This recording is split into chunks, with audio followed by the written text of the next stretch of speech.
আমি অন্তপুরের মেয়ে, চিনবে না আমাকে। তোমার শেষ গল্পের বইটি পড়েছি শরৎবাবু, বাসি ফুলের মালা। তোমার নায়কে এলোকাশির মরণ দশা ধরেছিল ৩৫ বছর বয়সে। ২৫ বছর বয়সের সঙ্গে ছিল তার রেশারেশি। দেখলেন তুমি মোহদাশয় বটে, জিতিয়ে দিলে তাকে।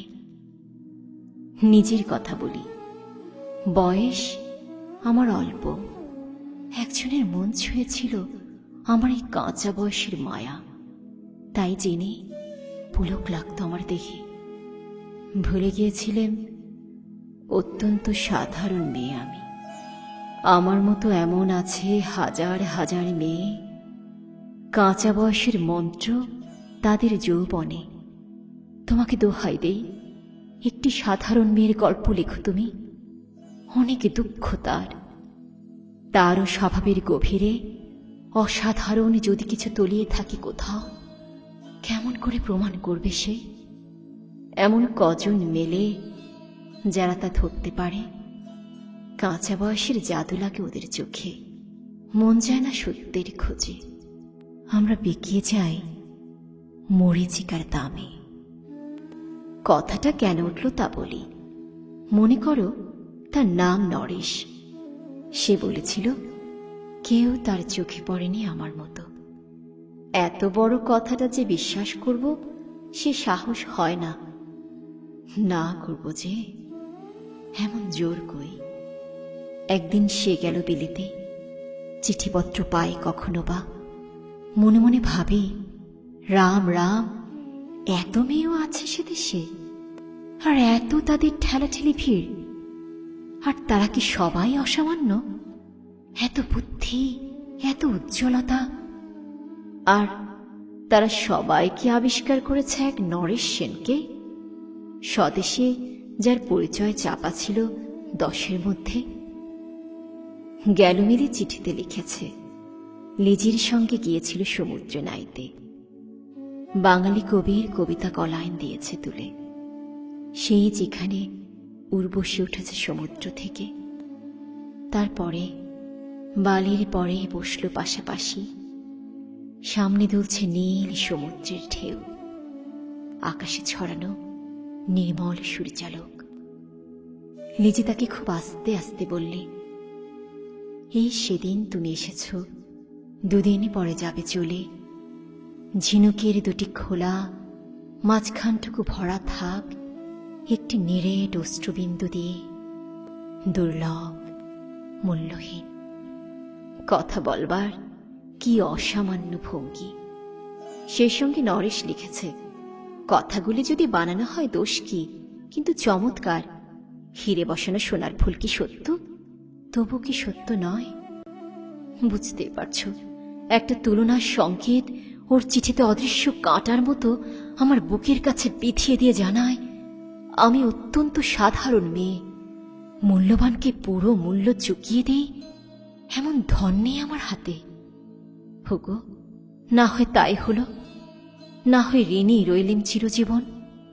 পায়ে পড়ি তোমার, একটা গল্প লেখো তুমি শরৎবাবু, নিতান্ত সাধারণ মেয়ের গল্প, যাকে দূরের থেকে পাল্লা দিতে হয় অন্তত 5-7 জন অসামান্যার সঙ্গে, অর্থাৎ সপ্তরথিনীর মার। বুঝে নিয়েছি আমার কপাল ভেঙেছে, হার হয়েছে আমার। কিন্তু তুমি যার কথা লিখবে তাকে জিতিয়ে দিও আমার হয়ে। পড়তে পড়তে বুক যেন উঠে ফুলে। ফুলচন্দন পড়ুক তোমার কলমের মুখে, তাকে নাম দিও মালতী। ওই নামটা আমার, ধরা পড়বার ভয় নেই। এমন অনেক মালতী আছে বাংলাদেশে, তারা সবাই সামান্য মেয়ে। তারা ফরাসি জার্মান জানে না, কাঁদতে জানে। কি করে জিতিয়ে দেবে? উচ্চ তোমার মন, তোমার লেখনী মহিয়সী। তুমি হয়তো ওকে নিয়ে যাবে ত্যাগের পথে, দুঃখের চরমে, শকুন্তলার মতো।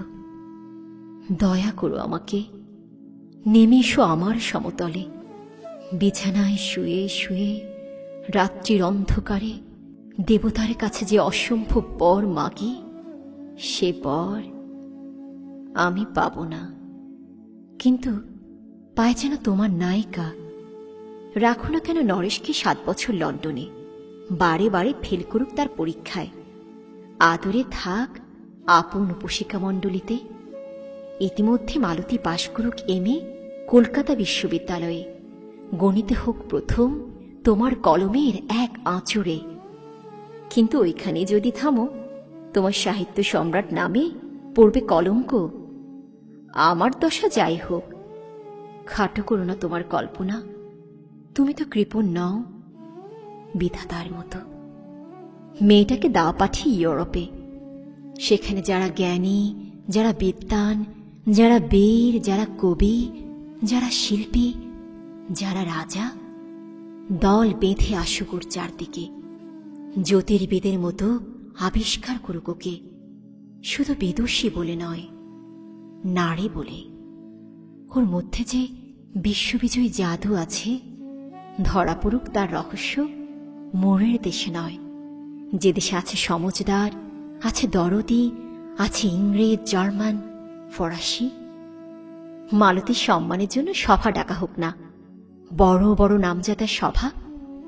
মনে করা যাক সেখানে বর্ষণ হচ্ছে মুষলধারে চাটুবাক্য, মাঝখান দিয়ে সে চলছে অবহেলায়, ঢেউয়ের উপরে দিয়ে যেন পালের নৌকো।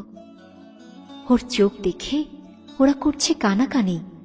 সবাই বলছে ভারতবর্ষের সজল মেঘ আর উজ্জ্বল রৌদ্র মিলেছে ওর মোহনী দৃষ্টিতে। এখানে জনান্তিকাকে বলে রাখি, সৃষ্টিকর্তার প্রসাদ সত্যই আছে আমার চোখে, বলতে হলো নিজের মুখেই। এখনো কোনো ইউরোপীয় রসকের সাক্ষাৎ ঘটেনি কপালে। নরেশ এসে দাঁড়াক সেই কোণে, আর তার সেই অসামান্য মেয়ের দল। আর তারপরে আমার নটে শাকটি মরুল, স্বপ্ন আমার ফুরুল। হায় রে সামান্য মেয়ে, হায় রে বিধাতার শক্তির অপব্যয়।